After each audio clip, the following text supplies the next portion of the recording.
എന്റെ പൊന്നുമോൾ ഇവിടെ വന്ന് കിടക്കുകയായിരുന്നാ? പോവേന്നും വേണ്ടേ? അയ്യോ എന്റെ അമ്മ ഒന്ന് റിലാക്സ് ചെയ്യാൻ വന്നതല്ലേ അമ്മ. എനിക്കിവിടെ നിക്കാനൊന്നും വയ്യ. നീ വരണമെങ്കിൽ ഇപ്പൊ ഇറങ്ങിക്കോണം. എന്റെ പൊന്നമ്മ പോവാം വീട്ടില്. എനിക്ക് വയ്യ. ഞാൻ ഒരു കാര്യം പറയാം, എനിക്കിനി ഇവിടെ നിൽക്കാൻ പറ്റൂല. നീ എൻ്റെ കൂടെ അവനുമായിട്ട് ഇറങ്ങണമെങ്കിൽ ഇപ്പൊ ഇറങ്ങിക്കോ. ഒരു സമാധാനം കിട്ടാനാണ് ഞാൻ ഇവിടെ വന്നൊന്ന് കിടന്നത്. അപ്പൊ എന്നെ അവിടെയും വിടൂലെന്ന് തന്നെ. എടി, നീ ഇങ്ങനെ മലന്ന് കിടക്കാതെ വരണാ ഇല്ലേ?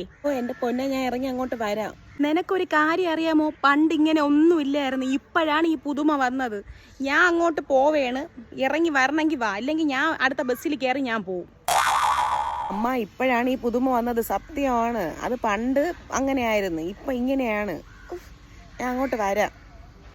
ദോ പോണ്. എന്റെ ദൈവമേ, എന്നെ ഇവിടെ ഒന്ന് 5 മിനിറ്റ് ഇരിക്കാൻ സമ്മതിക്കൂലെന്ന് തന്നെ. ഇനി എണീറ്റ് പോവാ, അതാണ് നല്ലത്.